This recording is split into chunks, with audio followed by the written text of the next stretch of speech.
Taigi ne su nakvynė važiuojam.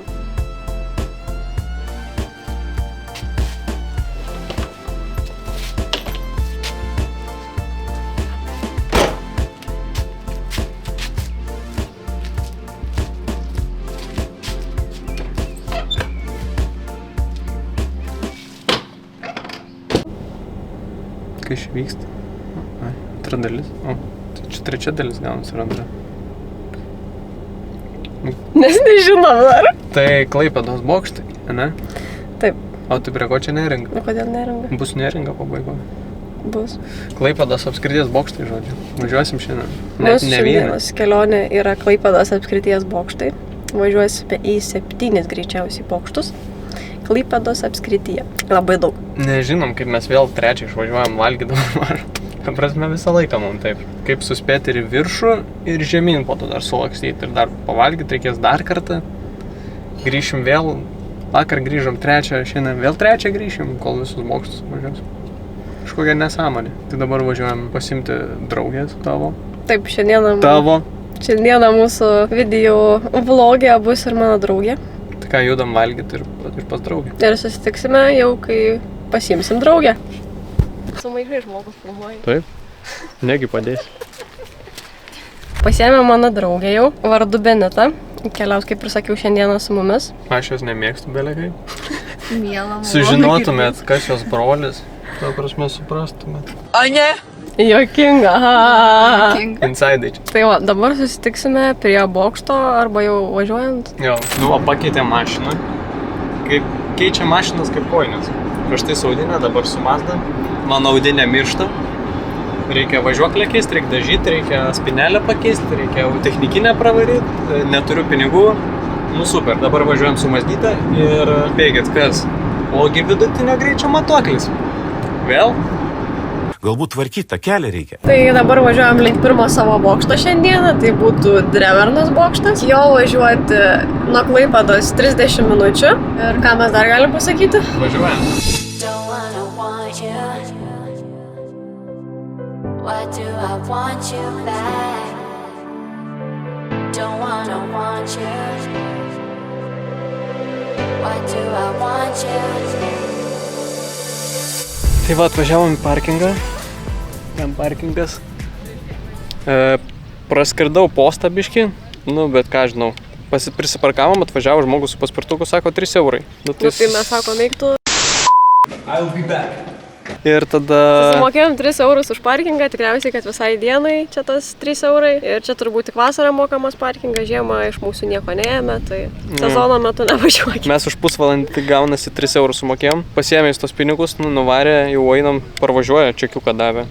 Bent jau čekiuką davė. Ir ką darysi su tą čekį? Nu, bet bent jau moka mokesčius. Bent tiek. Tai tiek galima pasidžiaugti, dabar judam link bokšto.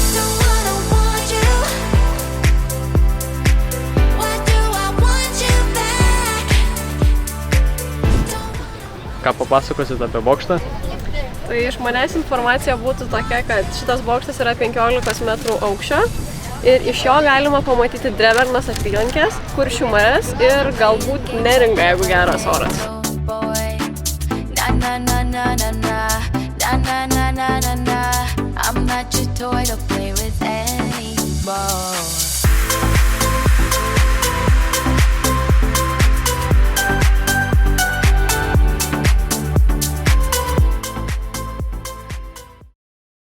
Čia matote moterį, jos natūralioje aplinkoje, aiškinančią vyrui, kaip gyventi. Nu gerai, va, rimtai tai tiesiog pamiršau garsą įrašyti ir dar sulėtintai nufilmavau. Nu bet turiu iš kitur garsą, tai gal tiks. Visų pirma, čia visą laiką vėjuota, absoliučiai visą laiką, kiek kartų buvau, čia visą laiką vėjas buvo. Tai jeigu žiema apsirenkit, jeigu vasara vis tiek ten vėsų pakankamai, tai gal kažką pasiimkite, jeigu vakaras. Antras dalykas, su aukščio baime, nu čia labai sudėtinga, nes tiesiog kylės visur, kur įmanoma. Žiauriai baisu lipti ir jis visas dreba, tai dar baisiau. Man tai visai patiko bokštas, labai gražus vaizdas, ypač dabar vasarą, kai čia žmonės aplinkui maudosi, važinėja valtis visokios, viskas aplinkui vyksta veiksmas. Nameliai, viskas žiauriai gražu ir faina, tai tikrai verta atvažiuoti pasigražiuoti šito vaizdu. Ypač kai nėra rūko kitoj pusėje, nes dabar tokioje orai biški. O ką, Benita? Labai gražu. Labai gražiai Marios atsiskleidžia. Pasirodo, tiek iš manęs. Nu ką, dabar judam į parkingą ir gal žinai kokį kitą bokštą? Greičiausiai Kintus arba į Mingę važiuosim, dar pasakysim. Žodžiu, pasižiūrėsim. Let's go.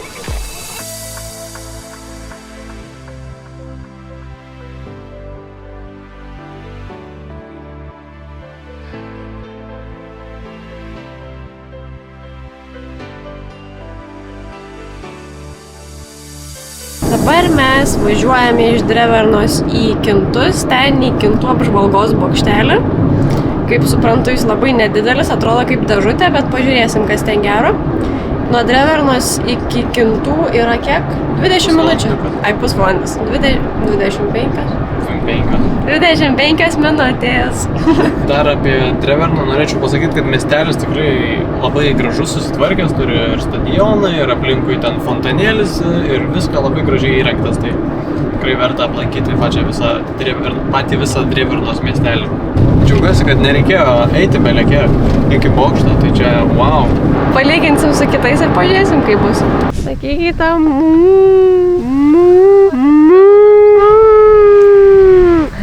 atsisuka.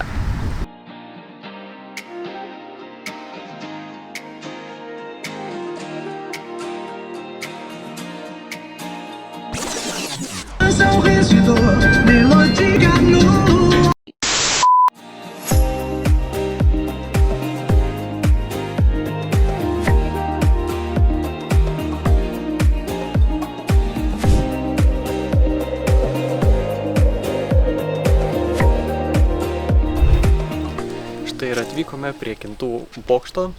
Po kairę matote yra kempingas, galite atvažiuoti su savo visokiais kemperiukais, furgoniukais, pabūti, yra biotualetai. Biotualetai dar kartą sakau. Ir dabar judėsime link bokšto, parkingas, ačiū Dievui, nemokamas, bet yra įdomi istorija apie šitą kempingą. Sakoma, kad naktimis ten vyksta pašėlę dalykėliai.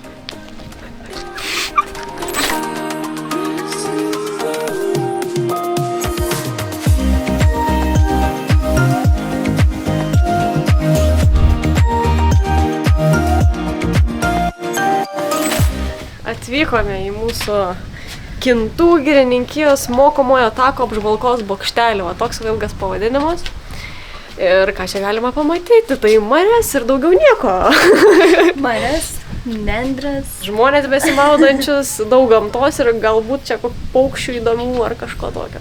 Tai kaip vertinate bokštą? Ką čia daug ir įvertinsi? Patogus užlipimas, aukštis, gal nežinau kokie spėjus, 2-3 metrai bus. Aš Nu, spėjau 4 kokie. 5 sakai? Nu tai kokie tada gal 4 per viduriuką gal jo. 4 metrai turėtų manau būti, gal 3. Ir ką čia dar? Bent jau mažiau žmonių negu kad anam ten. Daugiausiai ką pamatysi marias arba gamtą. Čia papiknikaut, fainiai atvažiuot, gal su kemperiu pabūti. O dabar gal atsimenate panelę, kur judėsim? Kniaupo įlankos apžvalgos bokštelis, man taip atrodo. Tarp Kintų ir Ventės. Prašom, prisėskit.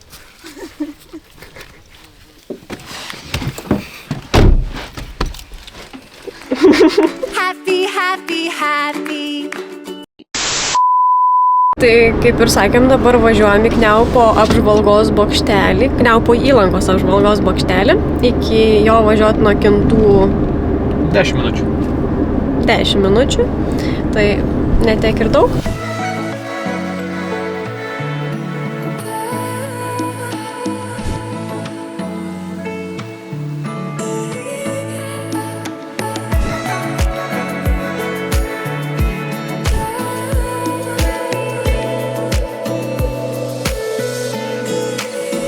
Nu kaip sekasi lipti? Nu tai čia, matom, augalų yra, išlūžusių lentų, viskas griūva. Niekas čia negriūna, va viskas gerai tom lentom.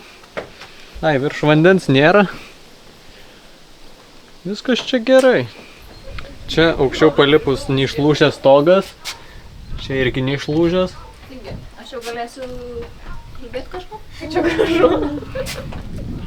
Tai ką papasakosit apie bokštą? Taigi, šita vieta yra netoliese Ventės rago. Čia buvo, kiek aš suprantu, 2014 pastatyta šita vieta. Ir jau taip sulūžusi griūvusi. Tai, Čia kasmet daug suvažiuoja ornitologų, jeigu gerai pasakiau.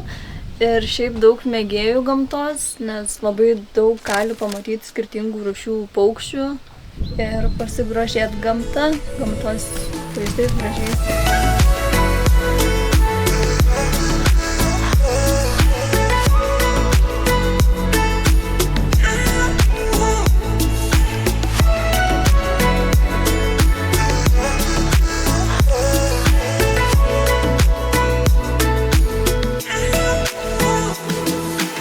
Tai va, prie bokštelio yra ir užtvanka, irgi verta apsižiūrėti, jeigu nesate matę užtvankos.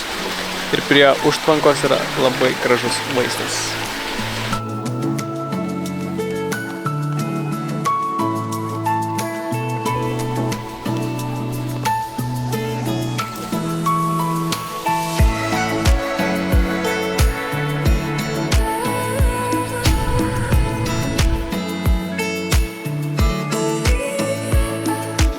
Dabar iš mūsų Kniaupo įlankos bokštelio važiuojame į Rusnę, ten į Rusnės regiklą ir dabar nuo šitos paskutinio bokšto važiuoti iki Rusnės yra apie 40 minučių. Tai labai daug. Nes reikia apvažiuoti daug vandens aplinkui. Ir patekti į salą, kurioje yra Rusnė.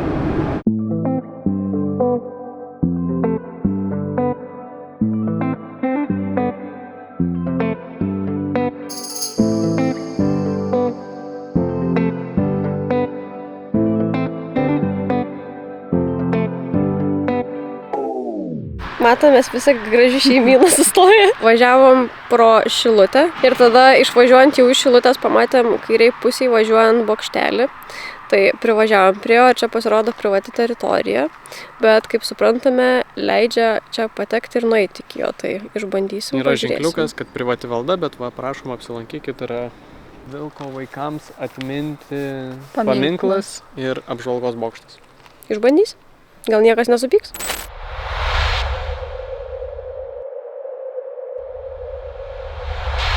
Nu, Justit, kaip vertini šitą bokštą?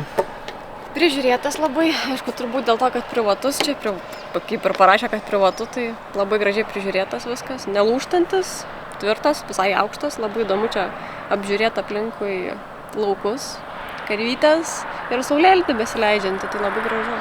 Būtų labai įdomu atvažiuoti, kai patvinsta viskas čia, spėju rudenį, gal net ir pavasarį. Pavasarį, kai Vasarį ledai. Labiau pavasarį, ne? Ir tada, kaip suprantu, matytųsi, kur patvinimai yra, gal net neišeitų prie jo privažiuoti, nes neįsivaizduoju, niekada nesu buvęs, kai patvinė. Iš viso, man atrodo, esu pirmą kartą čia, tai iš tikrųjų labai gražus vaizdas ir saulė besileidžianti fone, kuri jums nesimato. Kaip Benita tau? Labai gražu. Šitą užskaitom, toks netikėtas, net Google'as kaip ir neišmetė mum. Gerai, kad pastebėjom.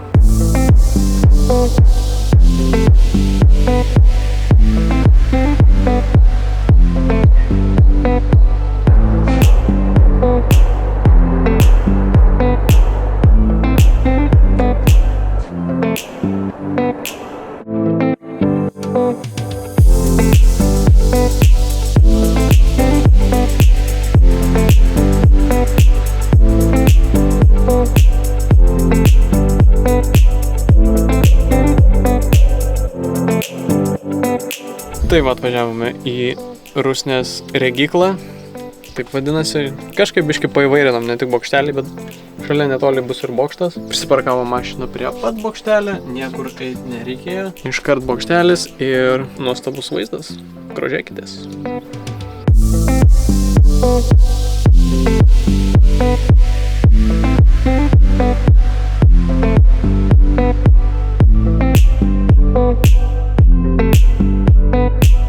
Be galo gražus vaizdas iš bokšto žiūrint.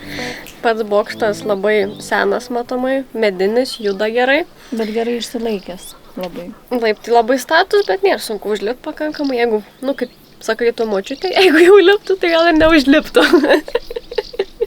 Ką galima pamatyti, tai ką ten perskaitai? Atmatos ir... Ir širvintas, ne širvintas... Širvytės. Širvytės, man rodos. Palauk, biškė. Žinok, neskubėk. That you had you Gaila, kad negalima užlipti šitą turbūt bokštą. Būtų tikrai geras vaizdas. Tai jūs tai kur toliau važiuosim? Toliau važiuosime į dar vieną Rusnės apžvalgos bokštelį. Neįlūžo, reiškia geras bokštelis, laiko viską. Važiuojame į bokštelį, iki jo kokios 10 minučių spėjai. Jei ne, pataisysi mane. Taip.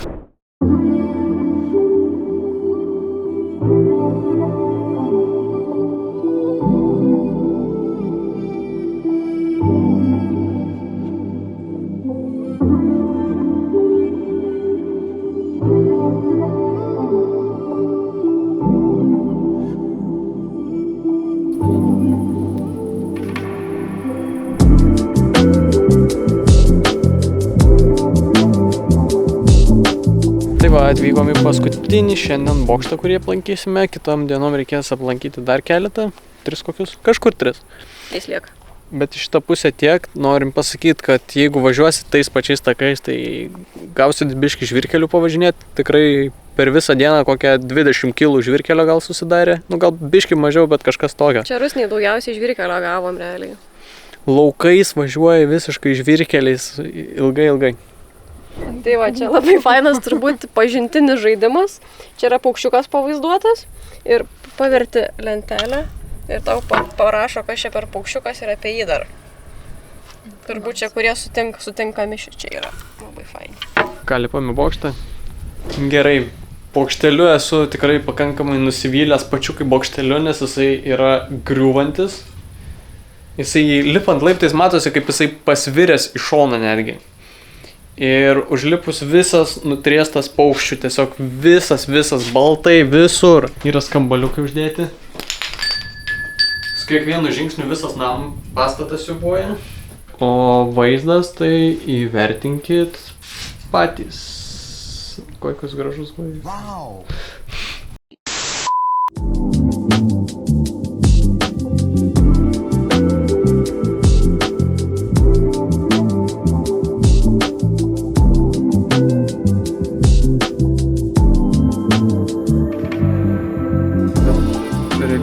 Matos ir tikrai gražu, žiūrint į marias. Benita, kodėl nelipai į medį, į bokštą? Į medį nelipau, nes pamačiau daug varų. Aš žinau, kad viršui irgi pilna varų yra, o aš jų bijau ir nenoriu mirti anksti. Tai ką papasakosiu jūs apie bokštą? Būtent apie šitą bokštą, kad internete rašo, kad jis avarinės būklės ir šiuo metu lankytis laikinai negalima. Niekur neparodyta, šita grandinė įdomiai atrodo sustop, bet ne į tą pusę. Turėtų ant laiptų būtų uždėta, kad negalima laiptis. Jo. Ir tada jau būtų kažkoks ženklas. Bet gal čia pasenus informacija? Ne pasenus ir turiu dar įdomesnį faktą, kad Rusnėje nuo 2016 metų buvo planuojama pastatyti naują. Bet užsitęsė viskas, buvo nuspręsta, kad 22 metais bus pastatytas tas bokštas, bet nėra pastatytas, tada nukėlė į link šių metų, kad bus pastatytas ir vis tiek nepastatytas, nes trūksta finansų. Kaip visą laiką. Tai va, galite atvažiuoti dabar dar kol nenugriovė, apsilankyti griūnančiame bokštelyje ir būti istorijos dalimi, nes jo gali kažkada nelikti. Gal pavyks finansų surasti. Taip pat galima papiknikauti apačioje. Tikrai gražus vaizdas, verta atvykti. Tik ne dėl bokštelio, nes bokštelis tai tragedija. Ejo! Tai va, išleidom jau. Gerai. Tai kam žvengi, kai iš savo žvengiu. Iš savo, ejo. Juokinga? Jo. Man tai ne. Nu tai tu pana tau visą laiką nejuokinga. Tavo bairiai mediniai ir niekam nejuokingi. Man juokingi. Tai tu ir žveng. Ir žvengiau būtent. Tai tu pats. Būtent aš ir žvengiau, kaip tu nesupranti. Ne, tai tu. Tai va, iš paskutinio bokšto jau grįžome į Klaipėdą. Yra 11 valandų. Po 12:10 minučių. Ai, po 12:30. Ai, 30 jau. Tai 1:30 nakties išleidome draugę, atsveikinom su ją ir šiandieną mūsų kelionė po bokštus yra baigta.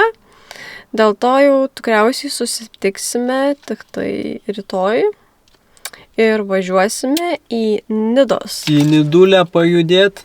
Nidos apžvalgos bokštą. Į kupolą. Tai va, susitiksime pakeliui tikriausiai į Nidą, pafilmuosim jų vaizdų ir ten pasišnekėsim. Iki.